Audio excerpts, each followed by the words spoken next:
Hello. Oh, perfect, Deepak. There you are. Oh, good. You can hear Oh, me. perfect. This is wonderful. So, Okay. in what there's nothing better than knowing that this will be a conversation on wellness, and Okay. after a stressful 8 minutes. How are you today? I'm always good. I'm never stressed. Uh, um, I can't. First and foremost, I can't thank you enough for taking the time to just do this with the timepiece community, but then also the larger Web3 community. Like this was a stressful week for a lot of people. As there were a lot of fluctuations in the crypto market, and a lot of people, I think, found themselves very stressful and in situations where they didn't know how to deal with anxiety or frustration or the feeling that like everything that was being built was being pulled away. And you've always been, for me personally, such a great sounding board. And I think through your books.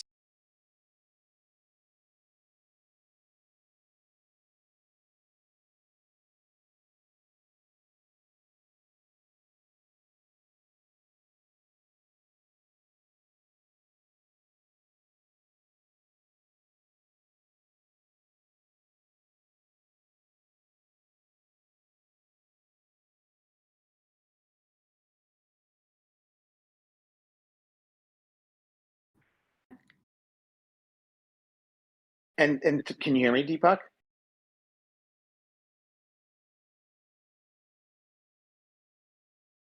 Ooh, your audio's out again. I think if you can leave the room and then just re-enter the room, I think that will help, and I'll bring you up onto stage. Okay? Don't raise your hand.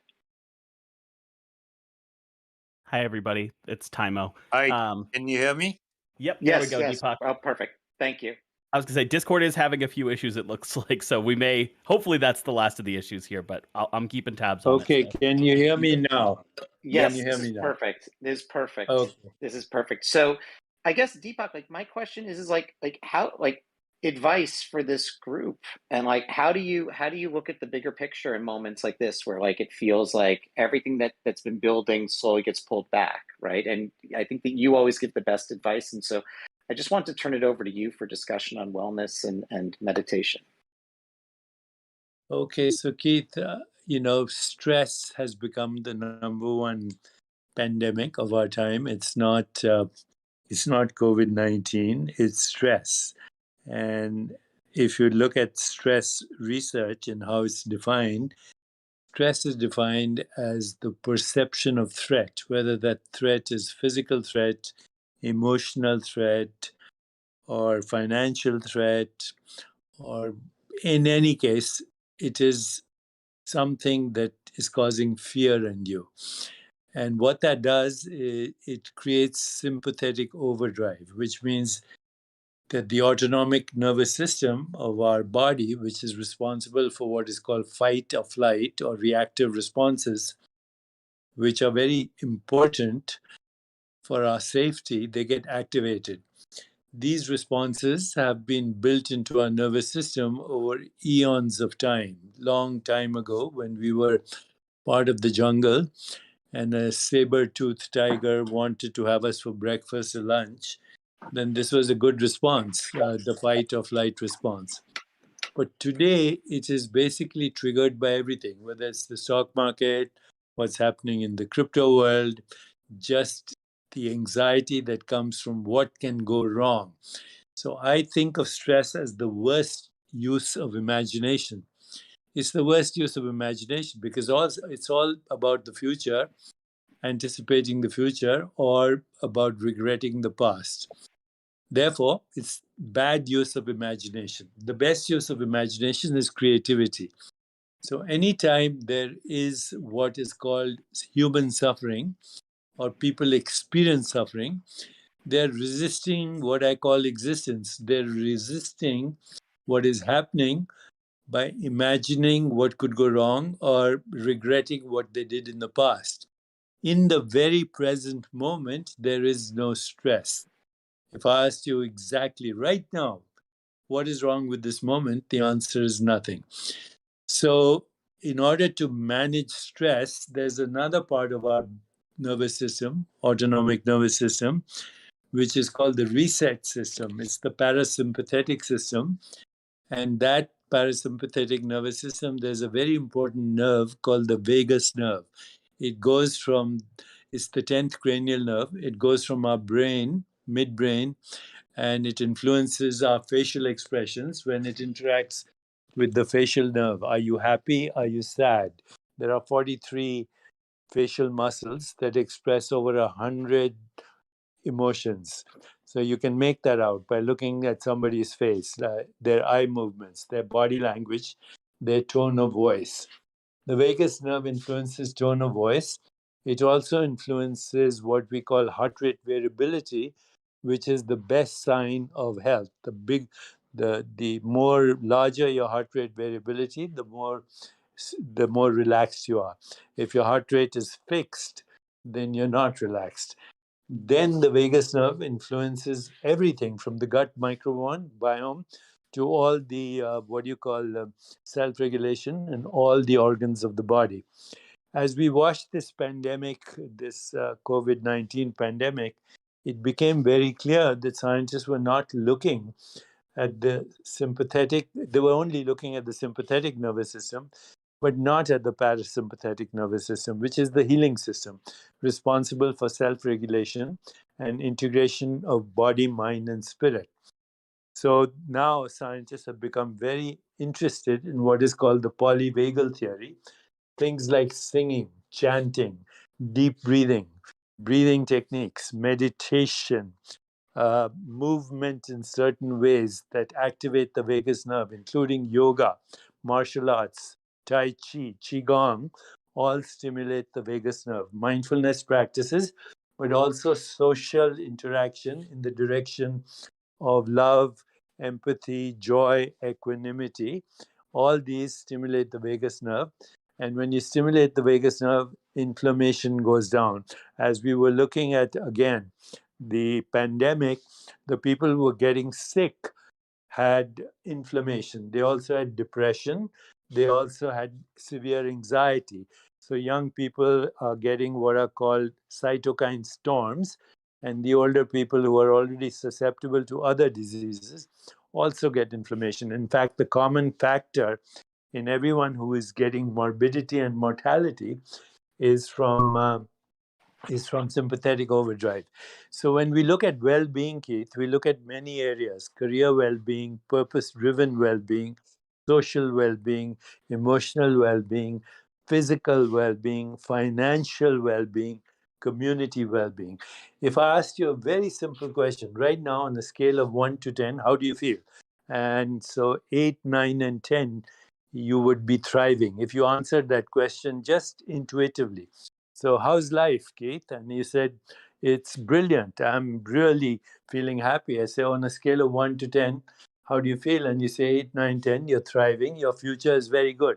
If intuitively you say 6 or 7, you're struggling in some area of your life. Maybe financial, maybe you're not getting sleep, maybe a marital discord, or something is going wrong, and it'll show up as inflammation and decreased heart rate variability. Similarly, you can ask questions about how's your career, 1 to 10, how's your financial situation, 1 to 10, etc., etc. So well-being today can be quantified. And when it's quantified, you also know what is actually the missing ingredient. You know, the pillars of well-being include good sleep, stress management, mind-body coordination, breathing, yoga postures, but also circadian rhythms, and diet that has maximum diversity of anti-inflammatory foods and plant-based foods, which will change the microbiome, all lead to stimulation of the vagus nerve and improvement. But of all the things that I have studied, it is deep breathing and mindfulness meditation that can have an instant effect to reset your autonomic nervous system. So I hope that answers your question to some extent. No, it's actually on a scale of 1 to 10. I would say it was a 10. It was definitely an 8, 9, or 10. Um, Yeah. uh, and what before we get into the meditation aspect of things, when somebody finds themselves anxious, right, Mhm. Mhm. or closed in, what would be what is your suggestion on how they could step back and see the bigger picture for themselves? Yeah, there are many things they can do. First of all, they can just observe their thoughts without interpreting them. It's a technique you learn to do. It's also there's something called metacognition, to be fully aware of your sensory experience in the moment, but also of the choices in the moment. But then there are things like cognitive therapy, which has been actually very simplified recently. You just ask 4 questions. So let's say you have a fearful thought. You can ask yourself, let's say the fearful thought is the market is crashing, crypto is going down, my finances are in a terrible shape, I'm basically screwed. So you write that down. Then you write down, is that true? Why do I think it's true? Am I 100% sure it's true? What is this belief doing to me, and how is it limiting me? And then what is the opposite of this belief? And slowly, the limiting, fearful thought loses its hold. The other thing I do is I suggest something called a stop technique. So as soon as you're feeling stressed, you just stop. And stop is an acronym, STOP. S stands for stop. T stands for take 3 deep breaths from your head to your toe. Let your body smile, every part of it, your hair follicles, your nails, your heart, your stomach, your toes, even your genitalia. Let them smile. So that's take 3 deep breaths, smile. O, observe your breath. And P, proceed with kindness, compassion, and self awareness. This is called the stop it technique. Or you can just, before you react to any situation, no matter how stressful it is, you just press the pause button and you observe your reaction to react. That's it.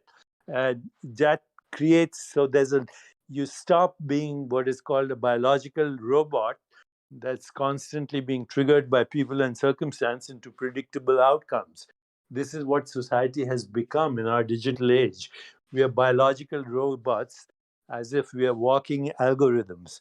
So you have to disrupt the algorithm by putting the pause button. Every spiritual tradition has said that the highest human intelligence is the ability to observe yourself without judging yourself. When you do that, you fall into this habit of metacognition, being fully aware of the present moment, the experience, the sensory experience of this moment, and the choices you make in this moment. And then you refine it through meditation practices. And just, I mean, God, I love this stop technique. And every time you say smiling genitalia in the timepiece community, Deepak, everyone goes wild on this one. I could see it Okay, just in the so Q&A. So, Keith, uh, humor is a very good way of managing stress. Humor is what we call comfort with contradiction, paradox, ambiguity, and confusion. And when your soul recognizes that, you laugh. If I have to explain a joke to you, then it's not a joke. that's no, I agree, and I try to explain to everyone that I think I'm really funny all the time, but nobody laughs. But I laugh. Uh, so can we just go back to that one point that you made, which I think is really important about being present, which is, and I struggle with this, right? Like I go, go, go, go, go. I'm a biological sort of algorithm to the T of what you described. Like what's what's a way like that if you're in the middle of just going and you're on autopilot, you can actually stop yourself and like is there a trick that you have to just stop yourself if you find yourself in this like autopilot mode? Yes, one of them is to be aware I'll start with rudimentary things. So the space between your breath, the space between perception, the space between thought, and the space between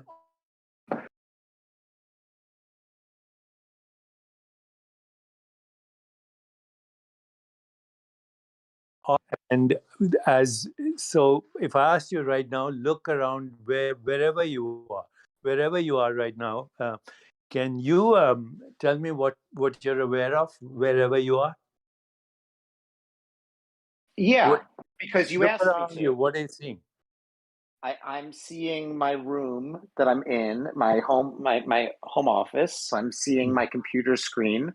I'm literally watching Mr. Liggs laughing over the fact that he's using funny emojis in Q&A. I'm looking at my seltzer. Got it. So I'm now what I got it. So what you described are the objects of your perception. No one ever describes the space in which those objects are present.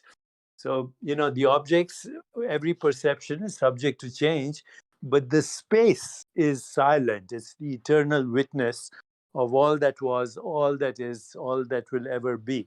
So, one of the tricks is to be aware of the space. Anytime you're stressed, just be aware. It's called soft eyes. Instead of focusing on objects, focus or be not even focus, have soft eyes, be aware of the infinite space in which we are all engulfed. And immediately you will feel a presence of silence. Hmm. And how, I found myself today, right? I woke up, I was at 5 a.m. as normal, and I went go, go, go. And then I remembered you giving me the advice once of, I have to go out into the park and like touch trees, essentially touch leaves and be with the leaves.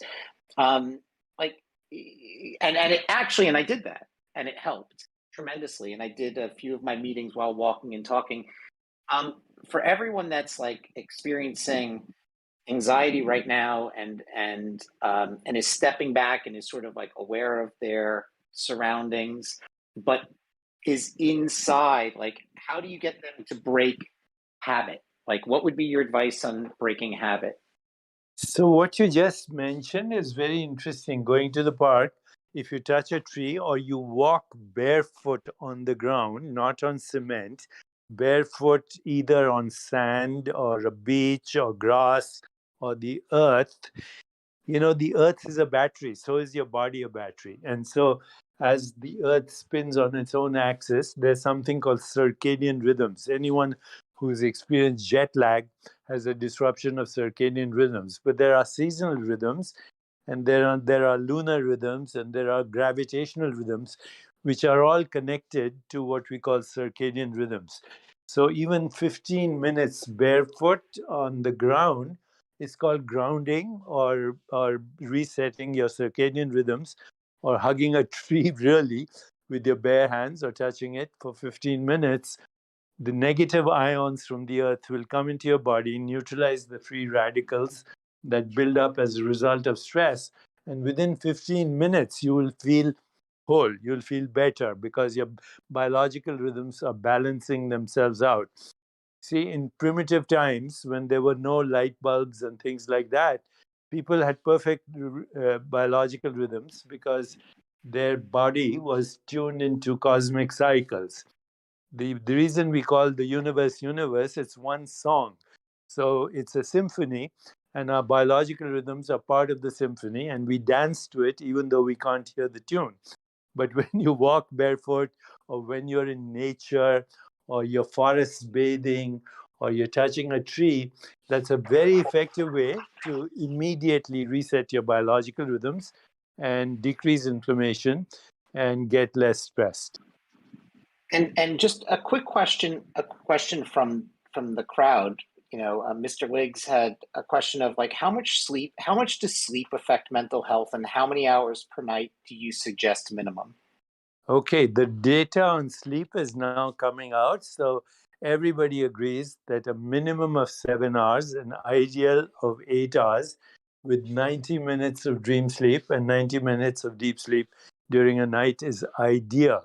And these days we have all these, devices like Fitbit and Aura, which give you detailed analysis of sleep. So the more we look at sleep, in fact, I'm writing a sleep manual right now. It appears that sleep disruption could be the number one risk factor for premature death from heart disease, and also the number one risk factor for Alzheimer's. So sleep is very important. If you don't sleep well, hormone disruption occurs. Leptin and ghrelin are two hormones that regulate metabolism and appetite. So most people who don't get good sleep tend to be obese. They tend to get metabolic syndrome, are at risk for diabetes, heart disease, and now we know even cancer. So only 5% of disease-related gene mutations are fully penetrant. The rest are linked to lifestyle, and of those, sleep is probably the number one that we are ignoring right now, ever since the invention of the light bulb. Well, hold on. You brought up also an interesting point of a conversation you and I had a few months ago, just about food. And Yes. can you talk about just like how important it is to think about what you put in your body, and the rational reasons for that? Yeah. So, Keith, today there's a new discipline. It's called nutritional psychiatry. So it turns out that 80% of the serotonin in your body, serotonin is an antidepressant. When people take, antidepressants, they use serotonin uptake inhibitors. 80% of the serotonin comes from your gut, and it is manufactured by the genes in your gut, which we refer to as the microbiome. You only have 25,000 human genes, but you have 2 million bacterial genes in your gut. And these genes thrive, the good ones thrive on a diet that has maximum diversity of plant-based foods. So I suggest people 7 colors of the rainbow in your food. A good Mediterranean diet has 7 colors of the rainbow that contains all the phytochemicals necessary for life. The life on this planet is a result of photons. Basically, the plants use photons to create photosynthesis and carbohydrates. Animals eat them, and then all of life comes from photons.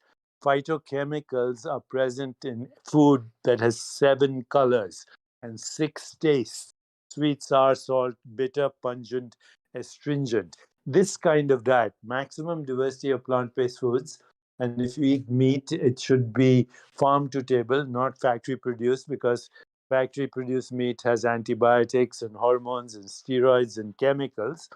But if your diet has maximum diversity of plant-based foods and the meat is from farm to table, it will reset your microbiome, these 2 million extra genes, and decrease inflammation, increase serotonin. I mentioned the vagus nerve earlier. It has bidirectional traffic from your brain to your gut and from your gut to the brain. So changing your diet will change your mood and your vitality and trigger self-repair mechanisms, which we call homeostasis. And I mean, it's so interesting how it's all connected. Yes. Is every time I walk away from our conversations, I feel like everything is just so connected. Going back to sleep for a second, like there are questions and they're coming up, and I'm getting them texted as well. Of Sure. like how do you get deeper sleep? Like how do you like it's easy to say 7 or 8 hours of sleep, but like with these aura rings, and I have one too, right? Like I don't really get a lot of great deep sleep. Like, is there any Well, suggestions I on looked like? at my Aura ring this morning, and my sleep, restfulness was 90 something, and sleep was also 90. I had 8 hours of perfectly optimal sleep. So, the way to get the best sleep is watch your daytime. If your daytime is very purposeful and meaningful, but also includes lots of physical activity. In a place like New York, even in this cold weather, I go out and walk about 10,000 steps. And I do some exercise and breathing during the day, take breaks. But a good night's sleep depends on how dynamic and active and physically active your day is, and if you took breaks or not. But at night, then it's very important not to use blue lights or the electronics for at least 2 hours before you sleep, and to make sure that this bedroom is dark, soundproof if possible, with no electronics. And then, you can also practice something called yoga nidra, which is a sleep exercise, but it involves progressive muscular relaxation. There are many variations of this, but you contract the muscles of your body, starting with your toes, your ankles, your calf, and then you progressively contract and relax. And then you sink into the relaxation mode. And if you want, you can also use sleep chants and sleep mantras, which I use silently in your mind till you basically sink into sleep. By the way, if you go on YouTube, you'll find a sleep meditation from Deepak Chopra. If you go to the YouTube channel, the Chopra Well, you might find a sleep meditation.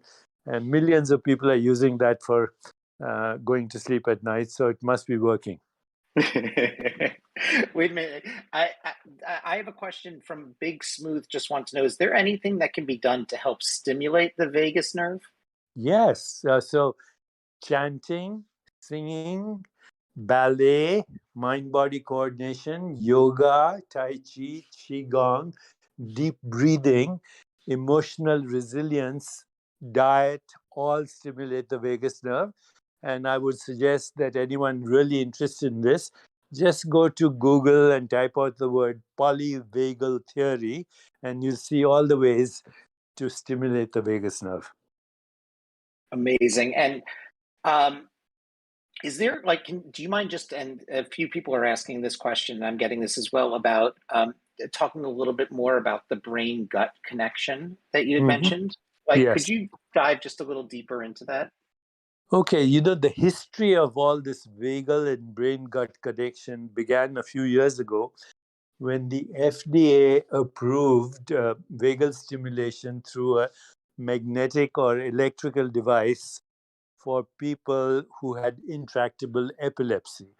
That was how it started. And then what was found was that the people who had this electric device or a magnetic device implanted to stimulate the vagus nerve, they were getting relief from other things. Heart disease was reversing, rheumatoid arthritis was getting better, inflammation was coming down, and people were also losing their depression. They were getting euphoria at times. So then what happened is people realized that the vagus nerve has bidirectional traffic. It comes from your brain all the way to your gut, where it influences the microbiome, which produces anti-inflammatory products and also what we call neuropeptides. These neuropeptides are molecules of emotion, but they also turn out to be immunomodulators. They modulate the activity of the immune system. So there is traffic both ways through the vagus nerve, and all these techniques actually improve mood, but also improve vitality, decrease inflammation, and override the sympathetic overactivity that causes stress. So stress is accompanied by things like cortisol goes up, adrenaline goes up, inflammation goes up, the body goes off self-regulation. When you stimulate the vagus nerve through any of the techniques I've mentioned, then what happens is that causes the secretion of totally different compounds. Things like dopamine, oxytocin, opiates, serotonin, and now there's identified a new peptide called anandamide, which is the peptide of happiness. So there's a lot more research that's going to be coming out on how actually the gut is the key to well-being. Your gut, when somebody says, I have a gut feeling about such and such, they're not speaking metaphorically anymore. They're speaking literally.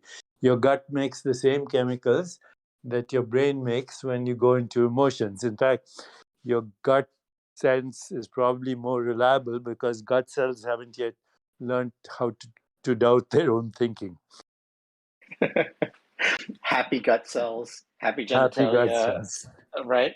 Can I ask you? I mean, like, do you mind like helping this group? Like, we're now up to 270 people in the room, right? Like, and like, is there like a 5-minute meditation that you could either walk us through, or like how to think about this to like reset our lives, or like, Yeah, why is don't five we minutes do too short? something?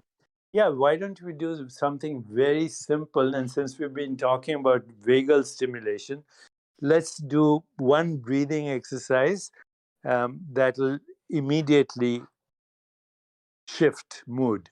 How's that? Amazing. So I'm putting my phone down. I'm gonna do this too with you. So I'm gonna Okay. do this.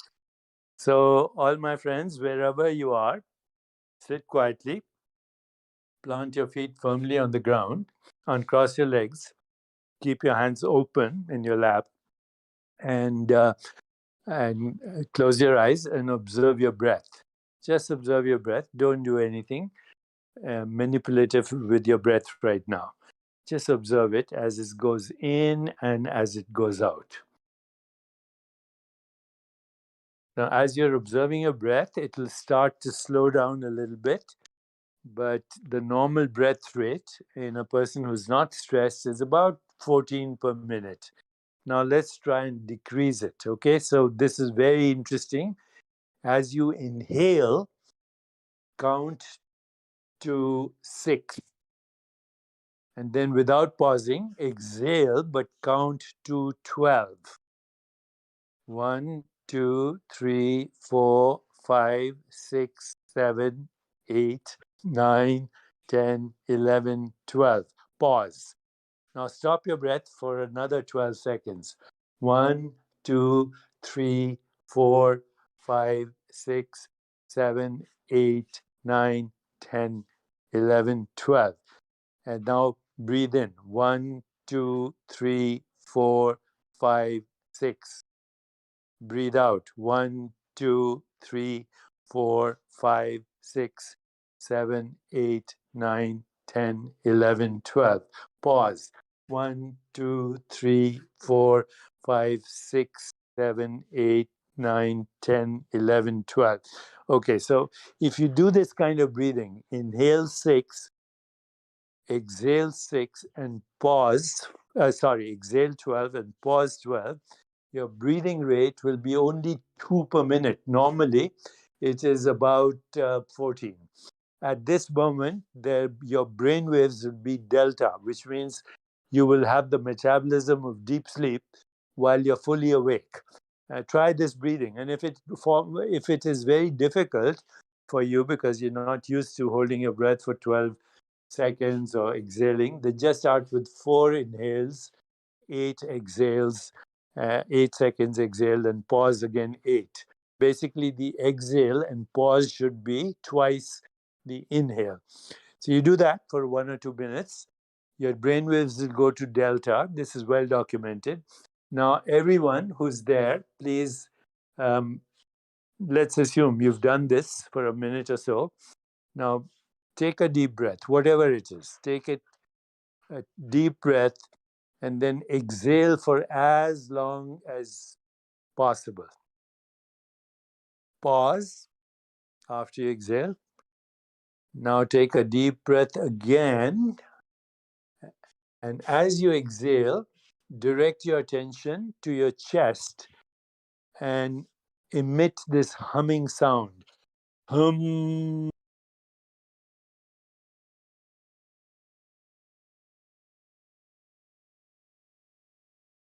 And while you're humming, direct that sound into your heart. You're stimulating the vagus nerve right now. And if you do that even for 3 minutes, this is the humming breath, which will stimulate your vagus nerve. And then after you've done that, let's do that once more. Take a deep breath, really deep breath. And as you exhale,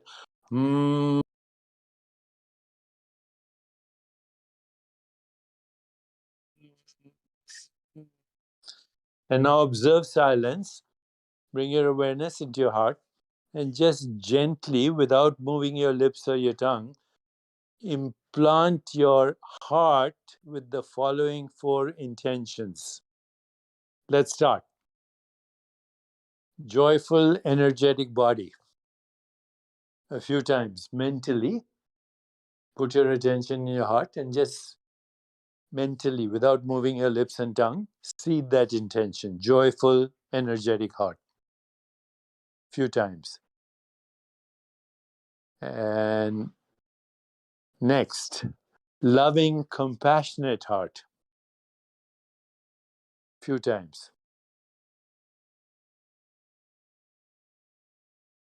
Next, clear, reflective, quiet mind. Few times. And finally, lightness of being. Lightness of being. Or if you prefer, just that one phrase, lightness of being. If you implant that intention in your heart, you'll start feeling better.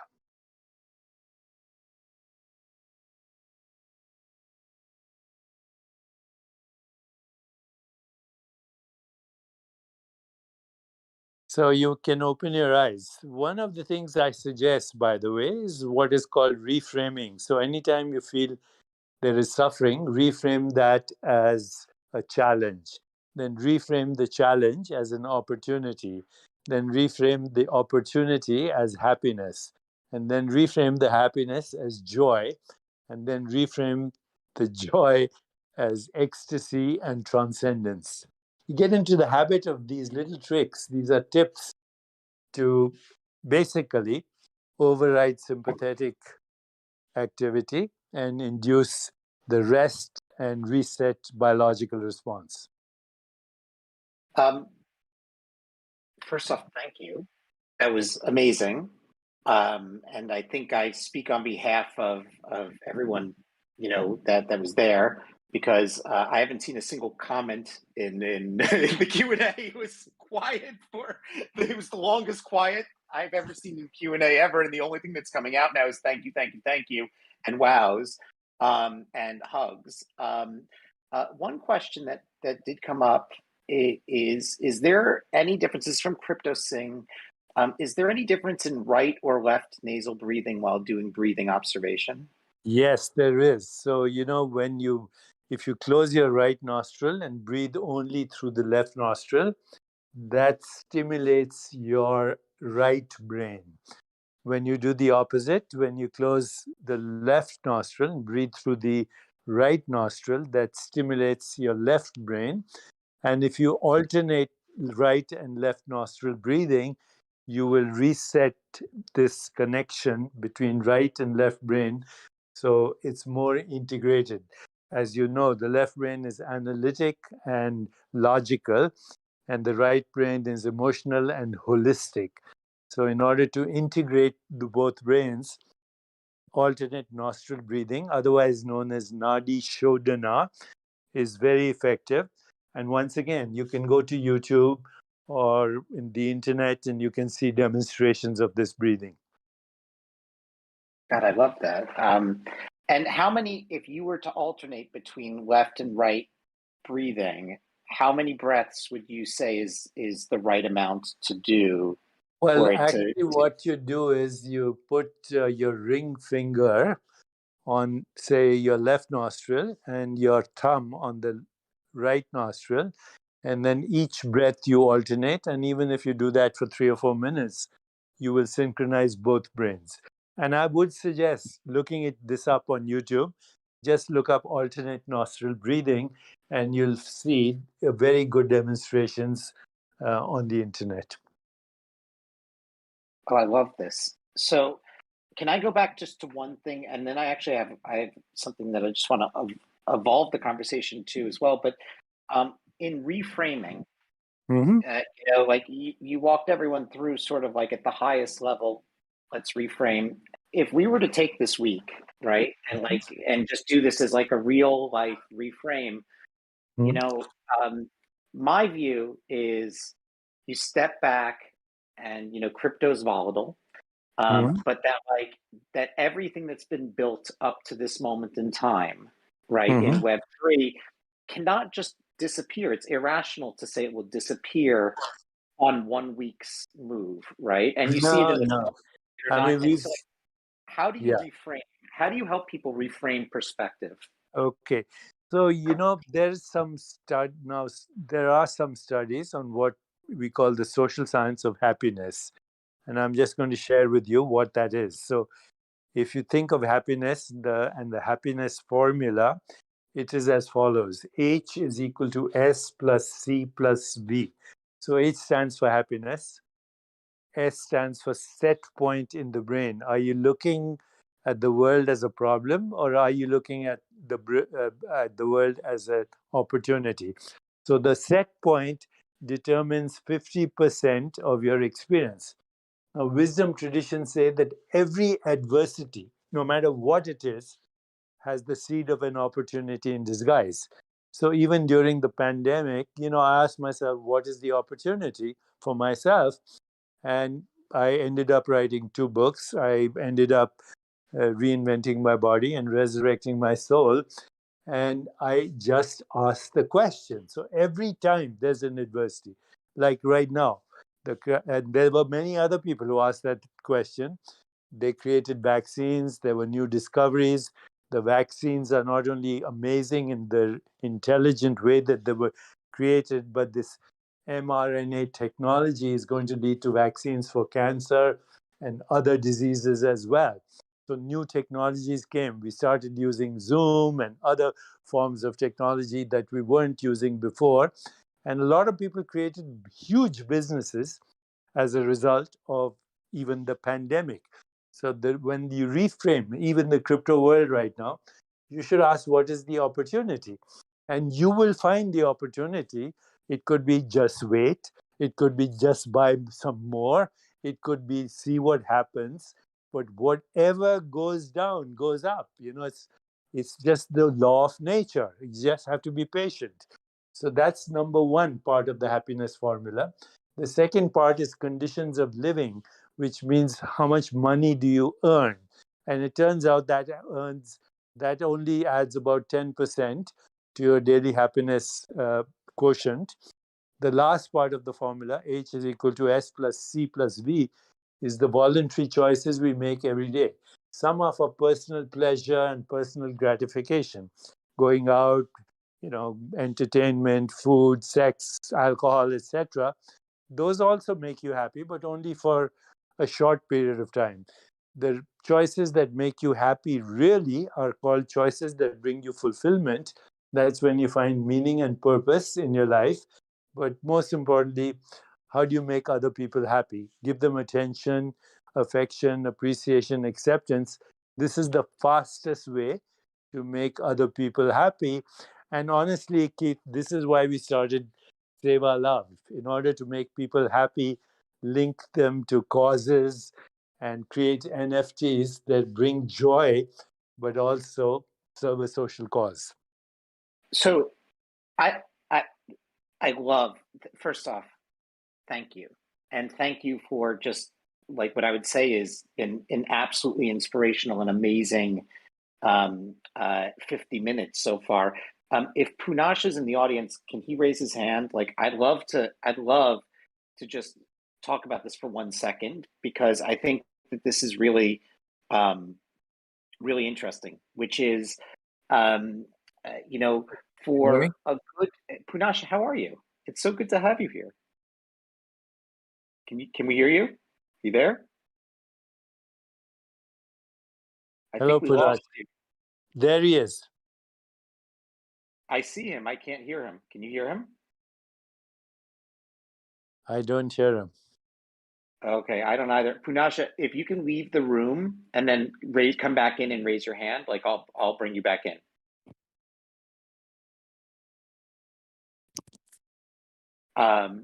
I'm blown away.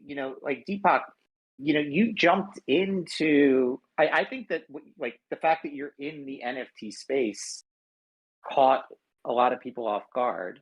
And I loved that the second, like I had all these friends that I would tell them, I'm like, this is the future. This is like the metaverse, digital reality is just as real as physical reality for people. Like friendships forged here are just as real. This is a real transformation taking place. And like all of my friends for a good 6, 7 months were like, I'm crazy. And I feel like half the people in the audience can laugh and relate to the same feeling. And then, a few people then started to slowly call me up and say, how do I get this NFT? How do I buy that? How do I do that?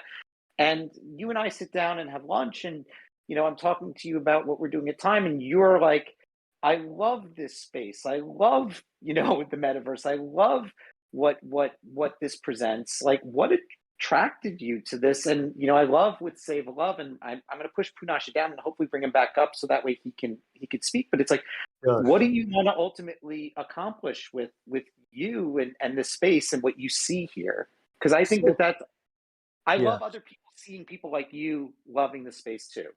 Well, Keith, I've always believed that if we embark on something called love in action, then the whole world comes along to support you. Love without action is irrelevant. Action without love is meaningless.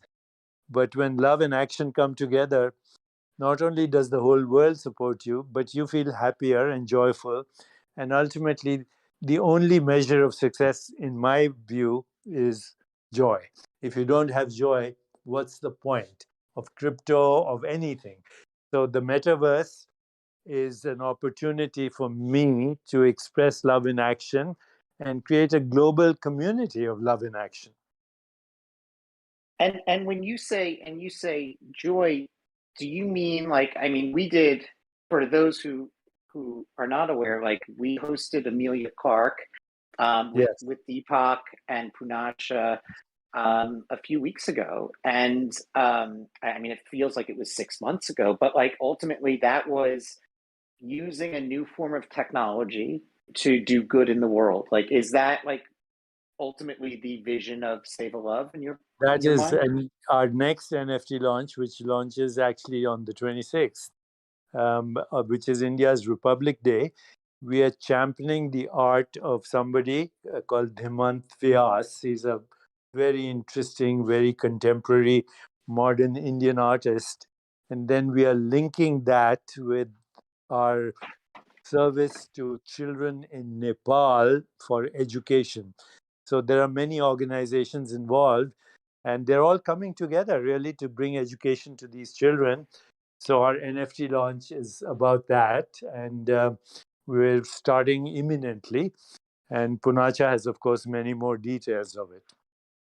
And I know that you're working with Soraya and Yes, Jara, with Soraya. correct? Yes. And I mean, and I love that. I mean, she's just a force of nature. I think she's in the audience. And Soraya, if you're here, can you raise your hand, please? Yes, Soraya actually came to us through Bharat, who works with you, and she's extraordinary. And Jara is an amazing organization. So bringing together Jara, Soraya, Hemant Vyas, and the children in Nepal together is what this NFT launch is. I'll let Soraya or Punacha come on. Soraya, so I would, for everyone, I just put in Save a Love's website so you could just see it, like the idea of love and action and doing good. But Soraya, like, I mean, just like in a 30-seconder, could you just tell people about Jara? Because when you and I met the first time, like I was so just blown away by your vision of how you can use technology to help people and to do good. And so do you mind telling a little bit about Jara? Hello, everyone. Firstly, thank you so much, Keith, for just really being such a huge inflection point in my life and in all the communities we're seeking to support. Dr. Chopra, Punacha, it's such an honor to collaborate with you both and your teams too. Hi, everyone. My name is Sarai Fuladi. I'm the founder, CEO of Jara. We're on a mission to close the huge digital divide globally by ensuring children everywhere get access to the quality education they need to not just succeed, but also thrive and make their dreams come true. So long story short is we're in this huge education crisis right now. Pre-pandemic, it was about 262 million children out of school. That number went all the way up to 1.63 billion children out of school. It's about 800 million of those kids not having access to distance learning during the pandemic because they live in low electricity and low internet communities where the average smartphone or tablet doesn't really work as an education solution. So what we have done is we've actually spent many years building what's called the JAR unit. It's an off-grid charging education device. So it charges off the grid. It looks kind of like a little Game Boy, but with a crank power on the side and a solar cell on the back so that children can learn anywhere, anytime. And it's just such an honor to be here. Thank you so much. And Bharat, thank you for being an incredible mentor and ensuring so much positive change can happen with what we're doing in the world. So thank you, everyone. Thank you, Keith, Dr. Chopra, Punacha, Lane, just everyone. It's such an honor to be here. Thank you, Sign Community. No, this is wonderful. And by the way, separately, because I know you didn't know that I was going to pull you up on stage, like, thank you for the incredible notes that you took during this entire thing. Deepak, you'd be very proud. Soraya took some of the best notes surrounding your advice to this community.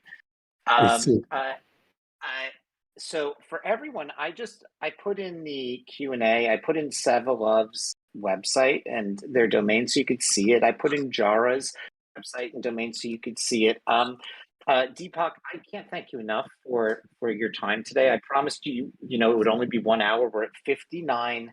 We're at 59 minutes.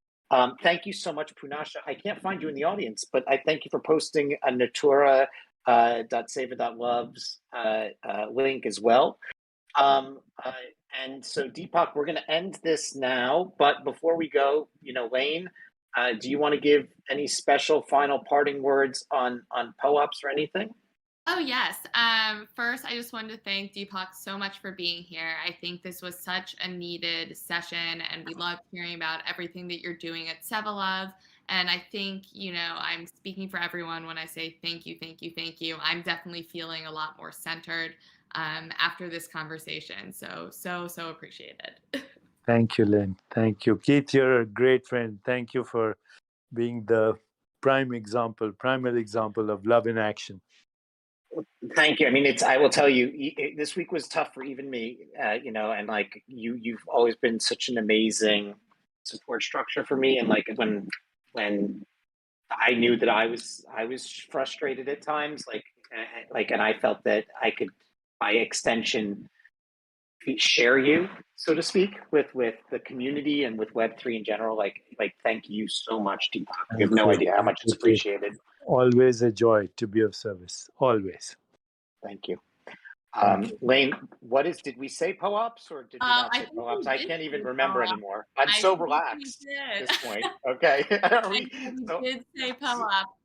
Okay. So there will be a special POAP that we'll distribute tomorrow. So for those of you who are joining we have vagus nerve. It will not be happy genitalia. Okay. The vagabond nerve. It will be a family-friendly POAP for sure. But anyways, for those of you who are joining our conversation for the first time, if you would like to claim a POAP for attending this conversation tomorrow, you're going to want to see the Meditation POAP list channel that's right above the time stage. And within the next day, you'll just need to put your public wallet address in there, and we'll distribute the POAP later tomorrow. So if you have any questions, reach out to the mods. But I think that's it.